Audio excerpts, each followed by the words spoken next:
Hi, everyone. Good evening. Thank you. I'm seeing some familiar faces. Thank you for being here. It is my honor and great pleasure to introduce our author this evening, Ousmane K. Greene. He is the Program Director of Africana Studies and an Associate Professor of History at Clark University. Over his career, Ousmane's scholarship has been supported by various fellowships, most notably the prestigious National Endowment for the Humanities-sponsored Scholar in Residency program at the Schomburg Center for Research in Black Culture in New York. Power-Greene is the author of Against the Wind and Tide, the African-American struggle against the colonialization movement, and his writing appears in the Harlem Renaissance Revisited Politics, Arts, and Letters. He has been featured on podcasts, and that's because I don't know what a podcast is. I do, kind of. He's been featured on podcasts and radio programs such as All Things Considered, C-SPAN, Book TV, NPR's History Podcast. He was born in Harlem and devoted 23, and this is, I find very impressive about him, devoted 23 summers in service to low-income children from New York City as a counselor and director of Fresh Air Funds camps, Hayden Marks and Hayden Valley. He completed his PhD in African American Studies at the University of Massachusetts, Amherst, and his MFA in fiction at Columbia University. The novel he is going to talk about today is his debut novel, The Confessions of Matthew Strong. Welcome, Ousmane.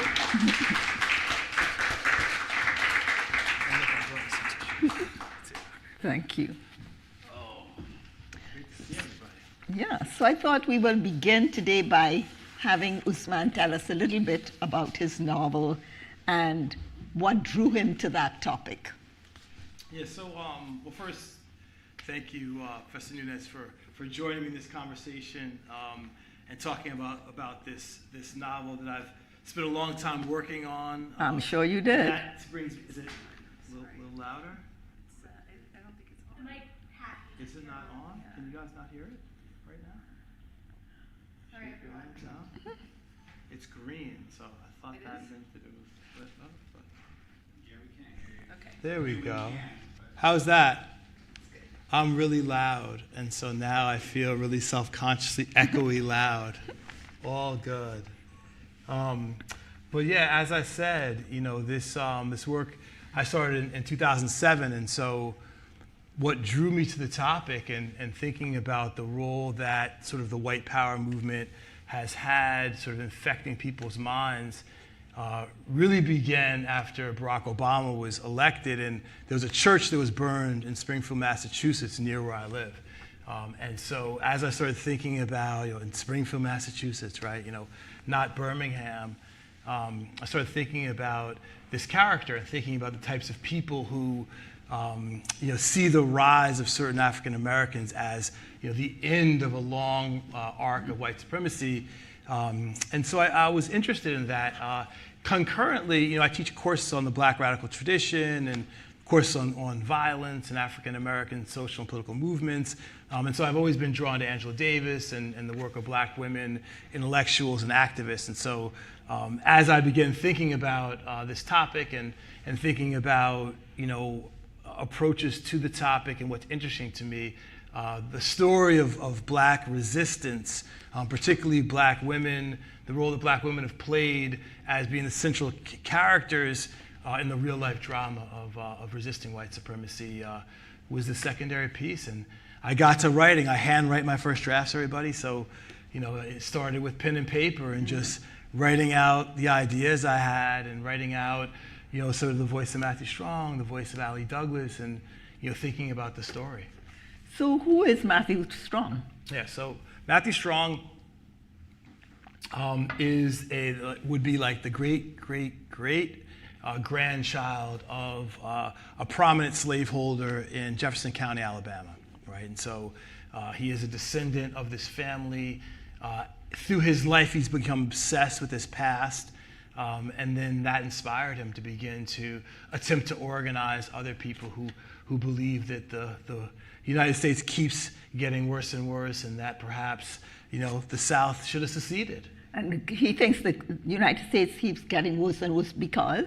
Because of the ascendancy of African Americans in positions of power, and also, what he sees as a very romanticized idea, which was created by slaveholders, actually, a very romantic idea about what the South was like, and that was shattered with the Civil War, and so much of the sort of romanticism that we see in things like Gone with the Wind, or sort of ideas about, or myths about the Old South, are things he very much has sort of imbibed, and in his imagined world, they would be able to return to that.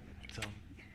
But, I mean, you said you started this in 2007. You must wonder now in 2022 how prescient you were, how timely this is, how it hasn't gone away. In fact, sadly. In fact, it's gotten worse. Yeah, I mean, Wouldn't you say? What's interesting, a couple things to say about that. When this past election, when Donald Trump lost the election, the church beside where I teach in Springfield was burned down by white supremacists, or the effort to be burned down by white supremacists. And so this person was caught. He had come down from New Hampshire, and I'm not sure how, and he decided to target the Martin Luther King Community Church in Springfield, Mass., but attempted twice to set fire to this church and cause damage, but this time it didn't actually burn the entire church down. And so when you point out the prescience, the tragic irony of the situation, in my case, it's literal. It's like literally we are seeing and we've seen the ways in which two different scenarios have led people to act in those ways, which is really horrifying. And so is it getting worse? I don't know. All I know is that it seems to be equally as bad as it's been, and it's something we need to take seriously. And I don't want to get into that. Before I get into that part about people hoping that because of the 2 terms of Obama, this was they had some kind of optimism that the tide would change. I really wanted the audience to get a taste of your reading, of your work. So could you just read just a little part, an excerpt for us sure. To hear your voice. Yeah, well, so let's talk about that for a second. So one thing you should know, and the novel was slated to come out today. It got pushed back to the 25th, but there are some for people here, is that my character is Allie Douglas. She's a female character, and so it feels very weird to sort of perform this and read it aloud. So we're going to try to imagine Allie, and I tell people that the moment you stop seeing me and you start seeing my character is the moment that I've succeeded, and so that may not happen as it's embodied right here, given the fact that we're on the stage. But I'll read from the beginning of the novel. All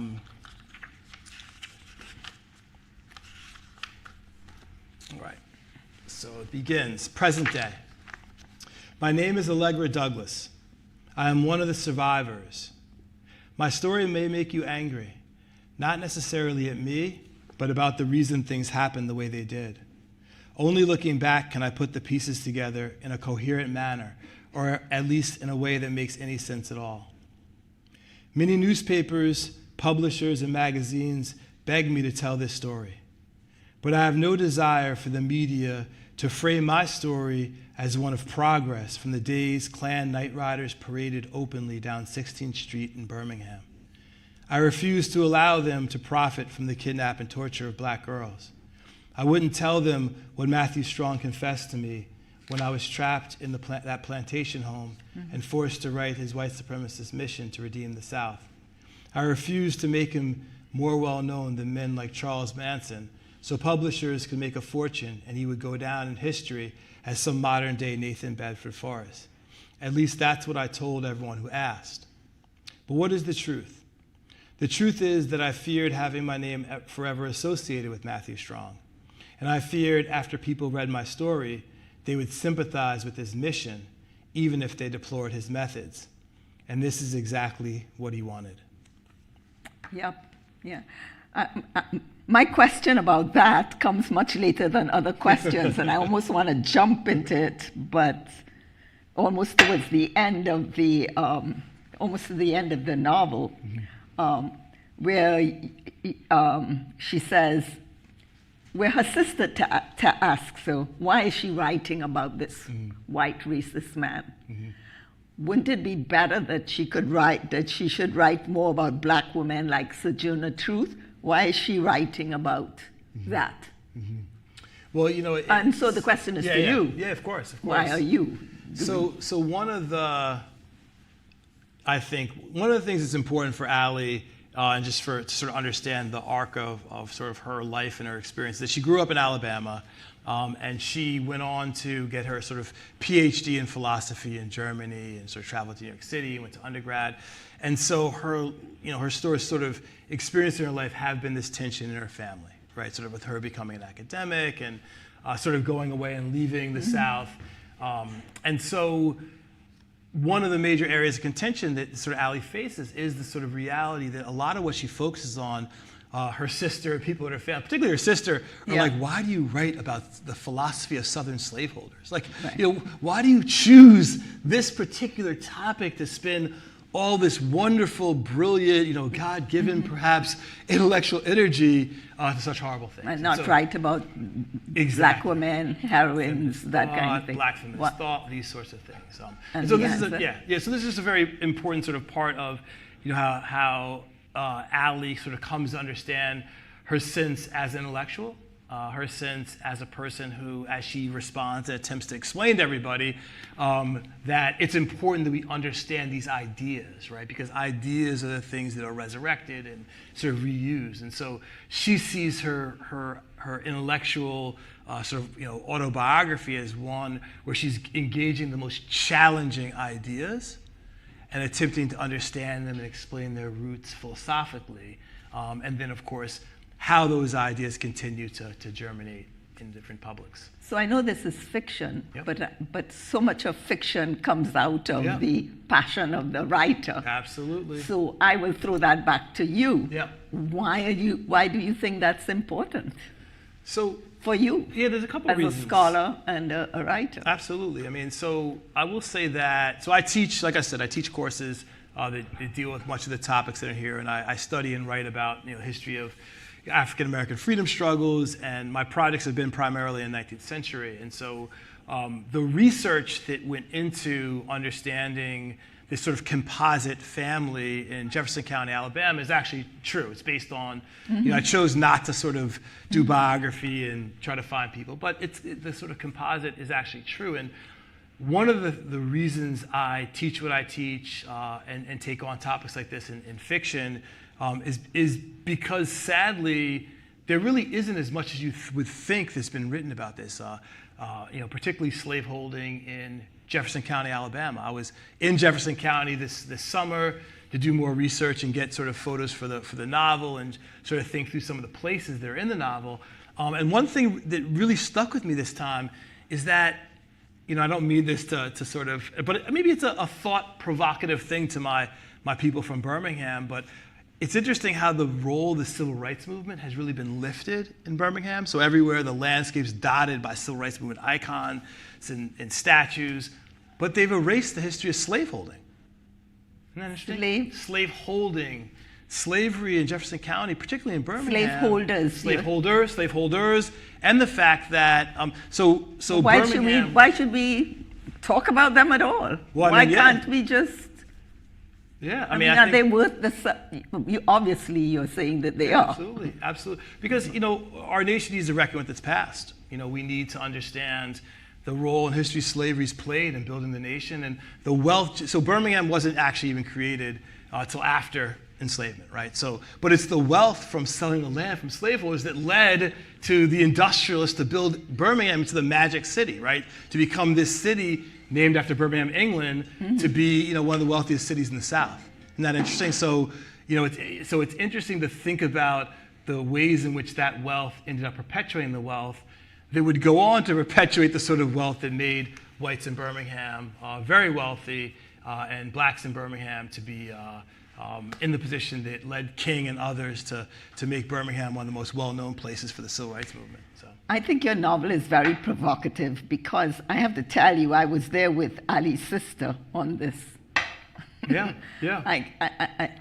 So I need you to do a little more explaining about that. But before we get there, I want to talk about, so much of this is set in academia.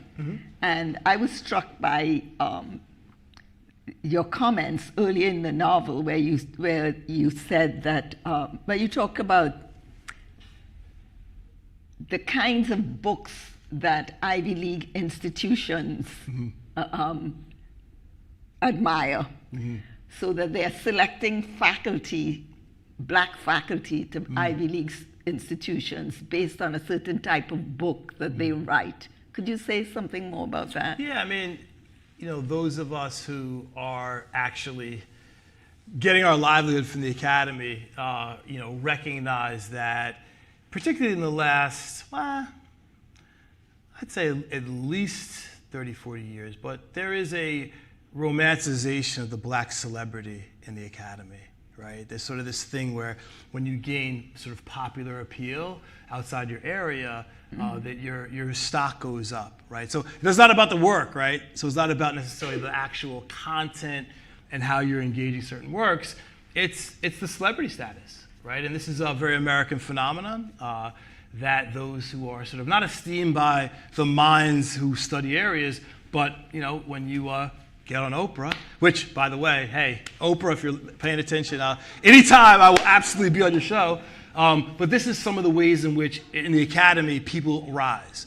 And that's something that others are very critical of. But you're saying this is particular to black scholarship, black scholars. Yeah, absolutely. And that is very sad.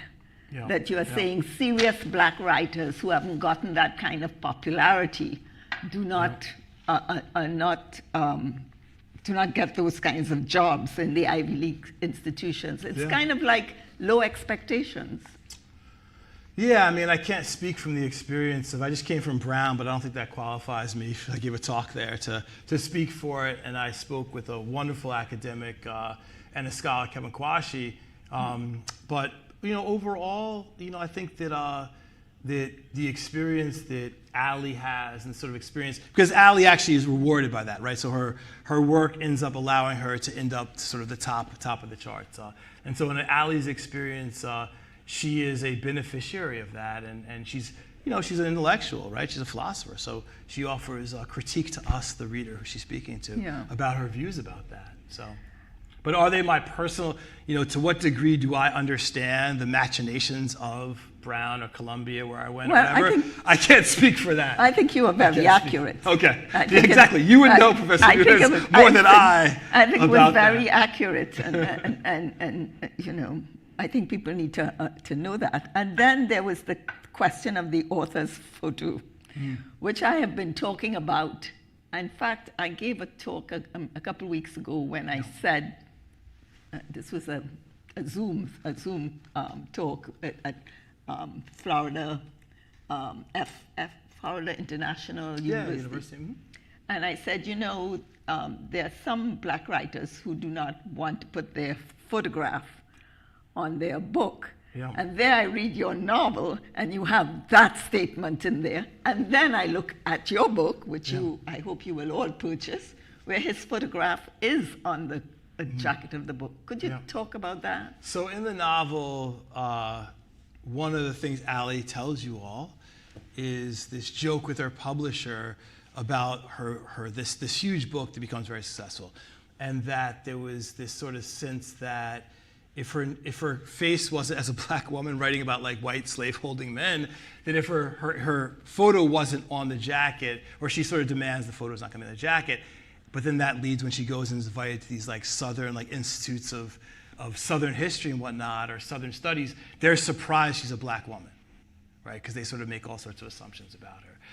And so Professor Nunez has picked up on a critique of the sort of ways in which, the ways in which, publishing industries, and it's not surprising, will sometimes view that as an essential aspect of, of a book. I mean, she's writing academic books, so it's a little bit different, of course, right? It's not sort of commercial work. But she sort of uses that as a segue into her own experiences going and traveling and giving talks about giving the content. And I won't say the real scholars that inspired me, but if they are listening to this line of questioning, they might recognize themselves. Well, it's true in both academia and in fiction writing. I mean, because the audience have a certain kind of expectation. Yeah. And when they look at the jacket cover and they see a black face, they say, well, this isn't something for me. Yeah. I thought, it was amazing that. But let's get to a little more about your novel. Ali says of Matthew Strong that he twisted his ideas in order to erect systems of thought that justified oppression and violence, and yet she doesn't serve as a witness at his trial. Why not? And could you just put that in I'll sort of put it in context? perspective. So one of, as the sort of novel goes through and as we get to, the end of the novel. This is towards the end. Mm-hmm. Yeah, Ali is pondering what role that she should play, as things play themselves out with this sort of trial. I mean, we know Ali's alive, so that's not a spoiler because it's written, to you, so she must have lived. And so there's a question about what role she'll play now that she's lived, right? And this is something that's of tremendous stress to her because on one hand, she has intimate knowledge that she would potentially be able to use to get this person. But part of what her reasoning is, and this is actually a part of the novel I rewrote many, many times, by the way. So, will she be involved? Will she not? But part of what her reasoning has to do with a greater critique of the media, right? And this greater critique that oftentimes individuals are really focused on, but in Ali's view, the emphasis needs to be on those that allowed Matthew Strong and those that were brought into his mission, right? Sort of allowed them not to be checked. And so she also doesn't want to allow herself to become a target of a lot of violence and a lot of negativity. And actually, recently, I assume that many of us have read Dr. Kendi's work, Ibram Kendi. We know this person. I just was talking to a colleague of mine who, at a conference, and said that he now, when he gave a talk at his university, he travels a massive security detail. Isn't that incredible? Right? And so he actually couldn't visit the Black Studies program because the security detail had already worked out the place where he was going to give his talk, and that that they wouldn't allow him to go into this thing. So the idea, I didn't know that when I wrote this, but the notion of what it actually really means, not a romantic sense, I'm talking about what it really means to become the target of people like this, is something serious. And it's something that people who are in the light. But this is kind of sad. It's horrible. It's terrible. That you don't have people coming forth and saying, I mean, I just got kind of, I wouldn't say depressed, but I was sort of disappointed that, I couldn't understand her argument, and she had fought for this all through the novel, and then she doesn't, and you're saying it's fear of hope, of protecting herself from bodily harm. Yeah, and it's also, and we know this, horribly. I mean, I know for me, so I was born in 73, and I was in sort of in college when Anita Hill, Clarence Thomas trial happened, right? And we know what happens, and Ali, as a character, is aware, of what happens when suddenly you become a figure, as that, in a trial or in a situation like that. And so, I'm getting into the nitty-gritty of the DA's arguments, but get a little bit the into argument is that if you have the evidence to win the trial, you really don't need her testimony. You don't need her to sit up there and sort of talk about it because the evidence is so compelling, et cetera. And so she is ultimately convinced that and also she's uncertain whether or not it's sort of worth it. And in fact, this is part of the reason the opening I read to you all. That's part of why she's opening and telling you all right now. She's telling you now, right? When at her in her time, when she's ready to talk about what happened, as opposed to when a DA or the media or other people, really want to use it, perhaps to her detriment, right? Becoming in the scope after, this character Matthew Strong becomes even. That's like the part too. It's like how big you get when you're arrested for doing horrible things. Like sometimes that makes you even more famous, right? And so this is, of course, what she's wrestling with. So I know you said you started writing this novel in 2007, and here it is out in 2022. But I wondered, to what extent were you thinking of contemporary figures and contemporary politics? I do have another question that's kind of related to that. To what extent did you depend on true stories, true historical figures? But let's get the first one, the contemporary one. So a couple of things. So I started the novel in 2007, and as I said, I sort of handwrite my first drafts, and so I've been working on those notebooks for a while. And writing other things, right? Writing other books, writing other novels, and sort of lots of different sorts of writing. In 2015, 16, I decided that I really needed to really devote my attention to trying to bring this novel to life. And so the process, like sort of what this is actually from those mini notebooks. This comes out of that, and so.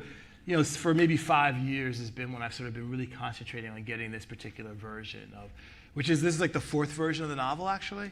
And so it's more contemporary in the sense that as I'm redrafting and rewriting, I'm thinking about these things. There are elements that come in because, as you're allowed to continue to write, until your editor tells you can't change it anymore, and then you have to stop. But up until then, I was even like, wait a second, trying to redraft, and she was like, no, you actually need to stop.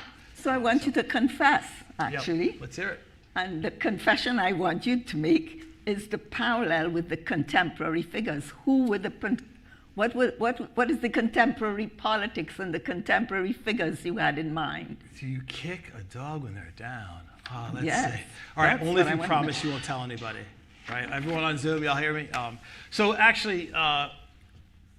I mean, if you're going to call this novel The Confessions of Matthew Strong, I'm going to call this discussion The Confessions of Ousmane. So I actually won't tell you the people, the white supremacists who I study, because part of my whole thing is like I don't want to inspire some other people to go read their work because it's really very boring and not really all that sophisticated. But actually, there was a professor who was. A professor, I don't want to say the university in London. There was an actual professor who in the 70s was very, very prominent.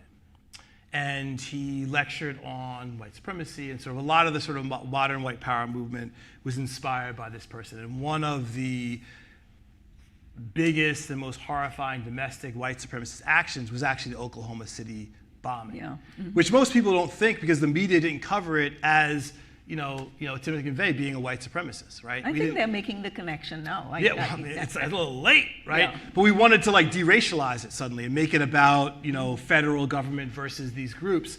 But McVeigh was inspired by this person, right? And this white supremacist author, intellectual, et cetera. And so it is very much sort of that research that went into understanding Matthew Strong's character and sort of drawing from these different people is actually, are based on actual people. My character, Matthew Strong, is a pseudo-intellectual. Like he fashions himself as like a philosopher intellectual, right? Ali's the actual professional intellectual, professor philosopher. And so he fashioned himself that way, which makes it a little bit different from the actual person who I did a lot of research on in order to inspire him. But there was other characters in there. I know, you're still not confessing all the way. There was a... one of the characters in the novel is a person who's a very ambitious black mayor of Birmingham named Thomas Turner. And he is also running for governor. And his character was very much, he's not this person who, like I said, I don't want to kick it. But there was a mayor of Birmingham, Alabama that was convicted on for basically fraud, and it's a sort of long case, but he did federal time and died in federal prison. This is like in 2012 or 13. And so it is actually true that that character was again, not the same. That character's a Democrat, Tommy Turner's a Republican, so definitely not the same, but it comes from very much inspired by him. But how does the white supremacist justify his position? Yeah. Because, I mean, we are watching this right now. Yeah. We are watching this right now in the courts in front of TV, justifying the position. Yeah. And we have politicians who are in charge of government justifying that point of view. Yeah. Well, I mean, the justification in the modern era is that this is about race. It's not about race. It's not about black people. It's about America going back to how it used to be, a place where values are respected. And right? I mean, you know the speak. I mean, it's like, and that is continued to be very seductive, apparently, to people, where they think that what these individuals are saying is race neutral, and we're not talking about race. And what are they saying? What specifically the Proud? I can say the Proud Boys because I studied them and I was aware of them when our former president actually said it in a debate. My jaw was on the floor because I just couldn't believe they actually would allow this organization that, again, if you go on, I had researched about them, other groups that had that sort of position. I just couldn't believe they actually did that and gave them, hundreds of thousands of followers immediately by taking an organization that's relatively obscure. I mean, everyone knows the Ku Klux Klan. I mean, that's easy, but these other organizations that exist are not very well known unless you're interested. In other words, they don't have the ability to capture mass media, right? Mass media won't cover them, right? But if the President of the United States says their name, they're suddenly getting what they dreamed of. So. I mean, apart from they want to go back, they have this romantic idea. Yeah. What is it how do they justify their stand? And how does? I'm reading this novel, and I'm still trying to figure out how do they justify their white supremacist view? There's a variety of ways. So let's talk about sort of the character Matthew Strong. So for Matthew Strong, when the Civil War ended, and some of us may not be aware of this, but in many nations, the Caribbean, for example, slaveholders were actually given money, right? So they were paid reparations for enslaved people. And land. They weren't just only we were talking about Trinidad and the work in Trinidad, right? Not just money, exactly. Money and land. Money and land. In the United States, that wasn't the case, right? And so, Matthew Strong's descendants and where Matthew Strong's positioning is in society, he directly blames from policies, from Reconstruction, and from the amount of land, the price that he ultimately had, his descendants, who owned 400 enslaved people in Jefferson County, ended up having to actually sell the land for, that ends up becoming this really wealthy place called Birmingham, Alabama. So for him specifically, he's looking at it saying, I'm redeeming I'm redeeming my family honor. I'm redeeming what he sees as the lost cause, right? This sort of trope that,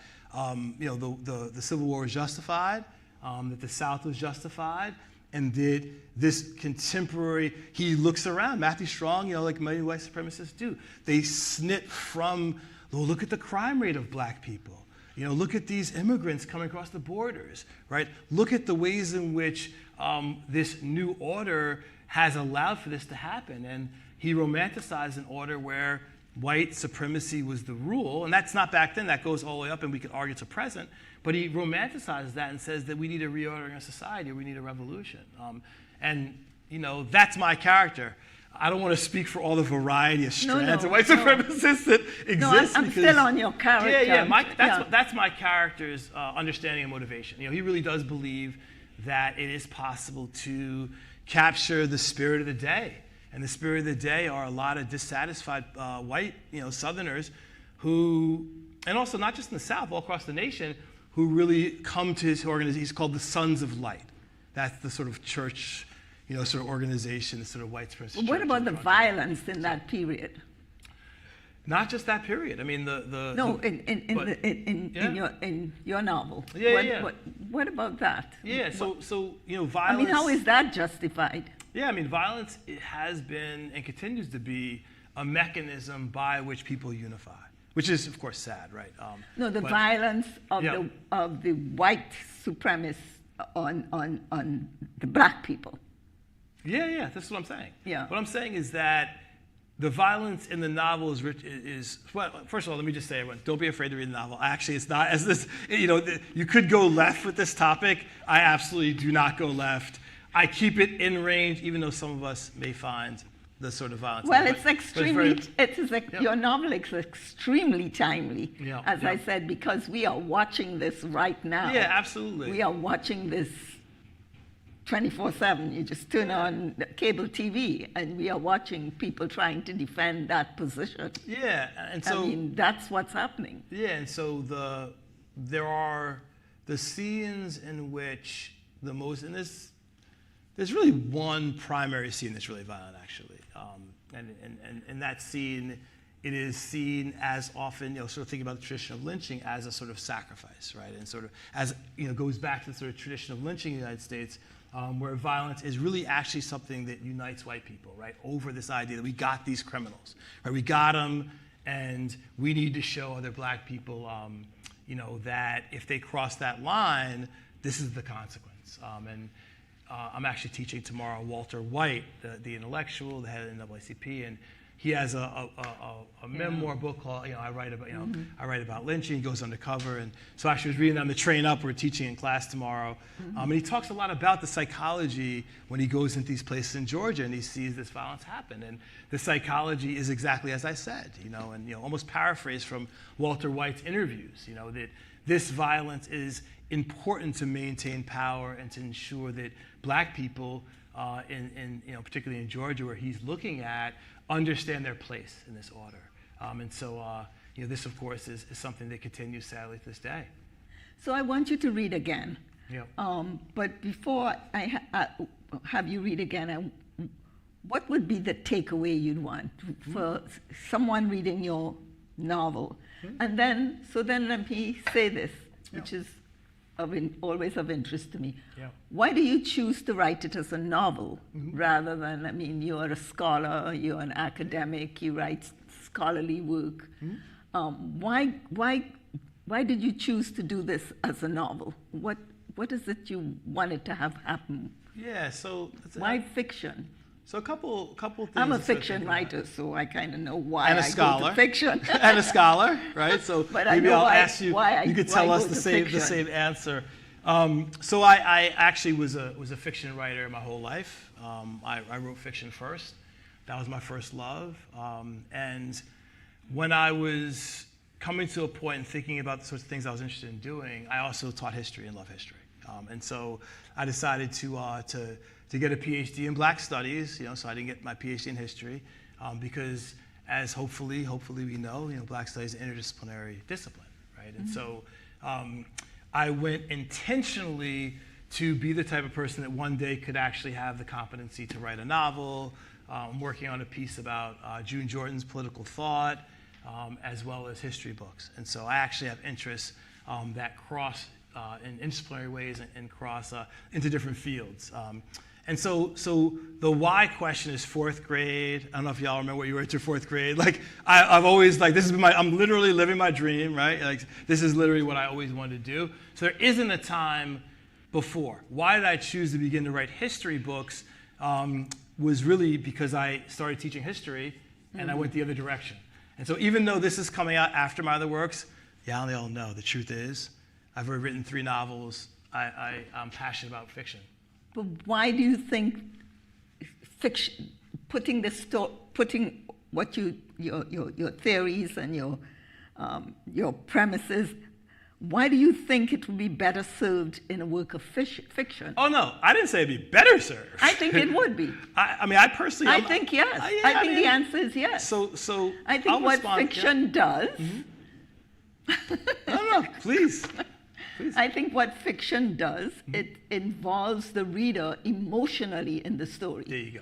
And that it is possible for you to read nonfiction and you get involved intellectually, Yeah. and you can separate yourself Yeah.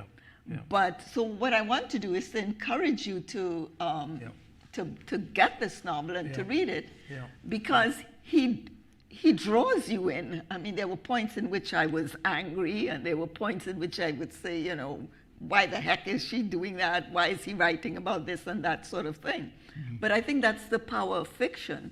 That fiction draws the reader in emotionally, draws the reader into the story, that the reader is all enmeshed in the story and cannot. So I want to modify it and thank you, because good fiction does that, right? I mean, like, that's actually, so thank you. It's high praise, right? Because obviously when you're effective at drawing people's emotions, right? And you're effective at making them believe that it's true and it's actually happening. And Allie Douglas is not a character that I mean. What you want them to do is that, I think, to feel the anger, or to feel the to feel the distress, to feel, my God, this is what happened. I think you feel that more through fiction. So we have just a few minutes before we go to Q&A, and I wondered if there's an excerpt you'd like to. Oh boy, 2 excerpts. Oh my, yes, I'm going to read the last. No, I'm just kidding. The taste I'm reading the end of the novel. The taste of your prose, your writing. So that we can. So this is, I just literally randomly to open this page, but this actually will be, this is a good moment that I will read. So one thing that I can say to all of you is that the novel is structured, instead of chapters, it has, present was the first beginning, and this is 12 days before, right? So now here we are 12 days before, instead of like chapter 7 or something like that. 12 days before. A line stretched beyond the church doors as crowds waited to tell our family how much Grandma meant to them, that she had finally put down her earthly burdens, that she's in a better place. Janice and Robert, Janice their sister, Robert her brother-in-law, Janice and Robert shook hands with cousins, uncles, and aunts, as well as elderly folk who had attended our church in Birmingham for decades. Janice appeared relaxed as more and more people arrived, some of whom we hadn't seen since we were kids. Devon handed out programs near the front of the church, and Daquasia read picture books to a group of young cousins decked out in miniature suits and fancy dresses in the back. For the first time, I actually felt comfortable among my family and friends. They were all so glad to see me, and proud, too, of everything, my awards, my books, and even succeeding in New York. I realized my fears of family resentment were unfounded. Short excerpt, but pithy. Very. That was like 8 pages long. My editor was like, let's talk about editors. Like, we're at the Center for Fiction. We should talk about because it raises the editors. Question of family resentment. Yeah, and that's why and the black intellectual. Absolutely. The black intellectual and family resentment. Yeah, we are a very small percentage of people in the world. And we you kind of live a sort of secretive life. Yeah. What exactly do you do again? Right? Yeah. And are you going to work? I work every day. 24 hours a day, actually. You have to keep that secretive life in a way. Yeah. So we are at the point of Q&A. And so are there any questions for Ousmane from the audience? And you can just raise your hand, and Darcy will be over to you with a microphone.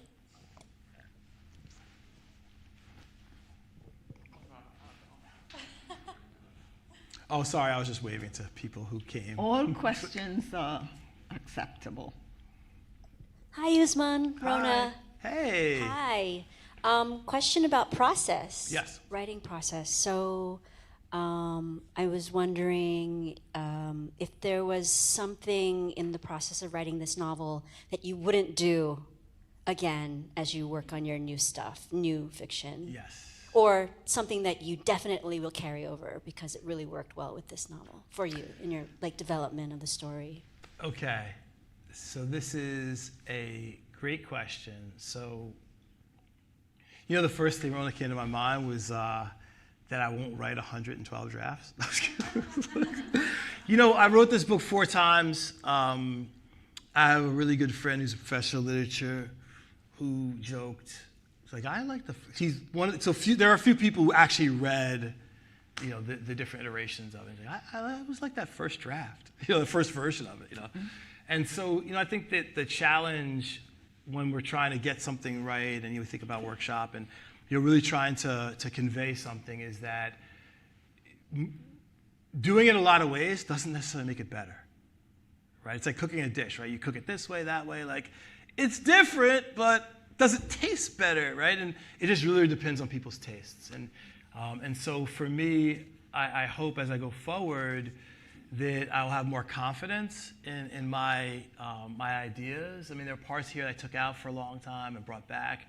And I think that might make things go a little quicker, just having more confidence. And also, a lot of it has to do with acceptance, right? And, you sort of go through this, your first novel that's published is you have to accept your limitations as a writer and as a thinker and a creative person. And once you accept it, then you can let go, But it's very, very hard to accept that because you keep thinking that if you change it, it's going to be better. And so it leads you to hold on to work way longer than you need to let go, right? And so that would be the main, trusting my friends and my community of writers and, and hearing their points of view. I mean, I'm a person that's a lot of writers are like stubborn. They're like, no, this is my art. Whereas I'm like the opposite. I'm like, oh, really? I should change that to yellow? I think, I need to trust myself more and less, of other people's ideas about things. And that'll make the process shorter, sort of figure out. Actually, I had a novelist tell me that recently. We went to coffee and I was thanking her because she did something, a panel with me. And that was the thing. It's like, find a small community of people you trust and who sort of understand what you're trying to do and believe in you and want to work with what you're trying to do. And once you find that crew, trust that process as opposed to sending it to every person you know and then having them That's dangerous. That's absolutely dangerous. It is very You have dangerous. to insulate yourself because you don't know what you know. Still trying to work When through you're it. writing a novel, you really don't know what you know. Absolutely. I started a new novel, and it's just working my way. Yeah. And I don't use outlines, but I Yeah. find I have to have an axis. I have to have a scaffolding. Yeah. And when you find the scaffolding, then you're free. Yeah. Then you can do. And that's the dangerous thing when you're asking a lot of people, Yeah. is you're changing that scaffolding. You have to Yeah. have confidence in that. Yeah, so You have the to, future. Hopefully this will lead me to have more confidence in my Well, you should. You've my written a efforts. wonderful novel. Thank You've you. written a I wonderful appreciate novel. I was really engaged and engrossed in the novel, I appreciate that. So let's get another question here. We've talked about a broad range of topics, y'all. The door is open. White supremacists, presidential elections, Birmingham, Jefferson County. I have a question. So when you started, you kind of talked about how you wanted to talk about Black women resisting, and you've kind of talked about big themes and things like that. Yeah. But I wonder how you could talk about, if you can talk about that without giving away too much, and also how you brought in the history of the place in here too. Yeah. So there's a few ways to think about responding. When you study sort of social political movements or teach about it, you're aware, unlike many people in society more broadly, that women, particularly Black women, have been these central actors in African-American social political movements. Oftentimes men are sort of the ones where people are putting microphones in front of their face, but when you look at who actually is running everything, it tends to be women activists and organizers who get very little credit. And so for me, I was really drawn to, so there's three memoirs that I've been very drawn to and inspired me. One is Assata Shakur's, I don't know if we've read that. The other is Angela Davis's autobiography, which I still have my mom's copy of, and it's the one I still teach it. And the other, is Elaine Brown, Taste of Power. So, and there are others too, but I mean, those are ones that I'm consistently sort of engaging with and thinking a lot about in terms of stories of resistance in the more contemporary time period. And so for me, thinking about this character and this particular story for now, I wanted to write a Black woman philosopher. We don't have as far as I know, and maybe y'all have found them in films or novels. But we really don't have black women heroines who are intellectuals, like not investigators, you know what I mean, like who are actually philosophers, who actually understand Kant and Hegel and can really break that down. And so I wanted to create a character. You mean you don't have them on the page? On the page. In the real world, we do. We have of them course, in the real- that's what I mean. Yeah. In the real world, we do, but in terms of our America's creative imagination, somehow we haven't got there yet. And so when I decided in 2007 that I wanted, this is the novel I was going to write, I immediately thought, obviously, Allie Douglas, Angela Davis. I immediately thought about Angela Davis. This is not a biopic about Angela Davis, by the way. It's not. But she's been a person that's inspired me my whole life, and so she was important to thinking about her and her incredible life. So those of us who've read her autobiography will see the winks in there. See like So, but it's very this character is not her. So she needs a good biography though. It's interesting for me to hear you say, as a male, Yeah. talk about confidence or lack of confidence. I love your question. I can't see too well, but the question way in the back about the black female, about women in general. That women are just always, in the background. I just actually, this is going to be another confession here.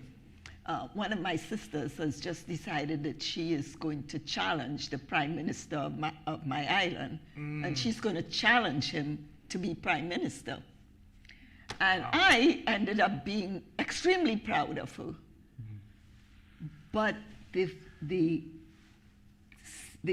antagonism that was just mounted on her, coming from women, more than anybody else. I mean, I don't know the answer to that question. I certainly don't. What is it? Why is it we think women should always be behind the throne but never on the throne? Why is it we think so? And when they put themselves forward and say, I want to be on the throne, I want to be visible, I think of, I want to have hope. I want to have hope with the young women who are today, because it certainly that wasn't the way it was in my time, but I'm seeing the same thing repeating itself. So I'm glad you had that your main character is a woman and is a philosopher and speaks her mind. I was a little disappointed that she didn't want to be a witness, but you have explained that. I have a version I can give you where she is, right? It's like, but you have explained that. Yeah. I understand the kind of risk you take for physical violence, not just physical, but emotional and whatever. And I'm just hoping that that women, I to speak personally, as I said about my sister, I was like, wow, and her response is, why is everyone saying that I'm brave and I'm courageous? Why is everybody saying that? But that was the response, that she's brave, she's courageous. And she said, this is my view, this is what I want. I want to be to be in charge. I will challenge the person who's there. So we have miles to go. We have miles to go. Do we have time for one more question? What do you think? Yes, let's have another one. All right. Yeah. I hope I can formulate this properly. I'm wondering about the hatred and white supremacy being used as a political tool in such a blatant manner, and what you think if, for example, if Hillary Clinton had won and we hadn't had Donald Trump, is there anything positive at all to have all this hatred come out and look so ridiculous and asinine and deplorable? If it had been hidden, we know there's structural racism. There's been this since the beginning of time of Reconstruction in this country anyway. But I just wonder if you might comment on that and it coming out this way. Is there anything good at all in the way that perhaps we are fighting it more directly in a more obvious, in a more without it being quite as under the, I don't know. Yeah. It's just so in your face all the Yeah, time. It's yeah. just outrageous. So a couple ways into that, respond to that question or the comment. I mean, one thing is as I said, the tradition in this country of organizing and attempting to use racism, ideas about white power has not gone away. The real question has to do with sort of these moments when, for lack of a better critique, I mean, the actions that are done capture the media, right? So it's not about action. For example, that church, that was the Mountain North Community, there's no media coverage. So this is next to this Martin Luther King Community Center where I teach this Clemente course, right? They burn this church. It's in the media for a second. The person ends up being caught by the FBI. And that was it. I mean, the church, it'll never come back again. I was talking to the woman who, she was saying that, the structural damage to this, even though it didn't burn the church down, the structural damage is such, and it's a very poor older community. But there's like no media coverage of that. In another moment, that might have been on CNN and everyone was talking about this thing happening. And so, my response is that the actions, are they preventable or prevented by greater awareness? Are they foiled and stopped with greater awareness?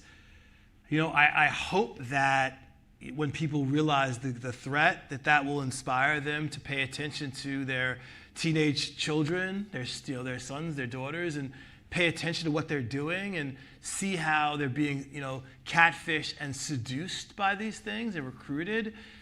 That's how these organizations get beyond the 7 people that come to the meeting. Do you see what I'm saying? Like, the Ku Klux Klan has been thoroughly, every 4 Klansmen, after the 70s and by the 80s was an FBI informant. I mean, they were thoroughly, David Duke's run, you remember that run in the 80s, that late in the 91-ish, these are the last moments where some people opened sort of clans and were sort of effective. But the ideas, right, the ideas that have been important, they don't go away. They're dispersed and other organizations come and are involved. And so, if they're, you asked me a question about what I want people to take away from it. I don't actually want to answer that or no, but one thing that I've been very interested in, and one of the reasons that motivated me to write the novel, is this fascination with the continual success, right, of repackaging very, very similar ideas and how seductive it is to a new generation. Born in 1990.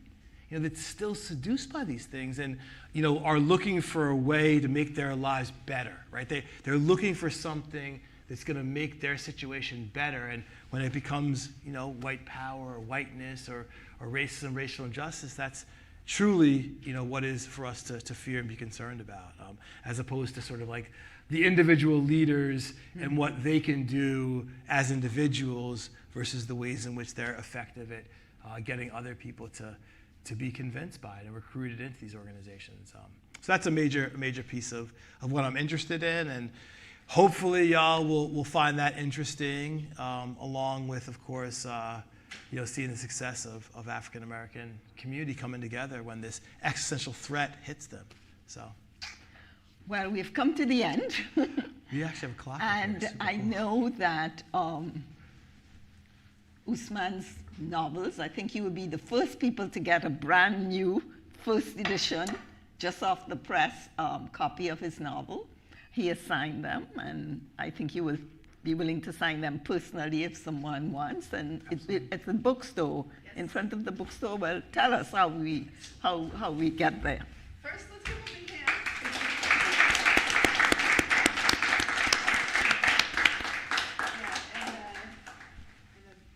Congratulations to Ousmane, too. Yes. Thank you very much. Thank you all for coming, everyone online. So yes, the books are at the bookstore. They have it at the counter, and they are signed, but go ahead and come up, go get it, come back in here and get it personalized and chat a little bit. And thank you all so much for coming. Yeah. Yeah, thank you for having me. Yeah.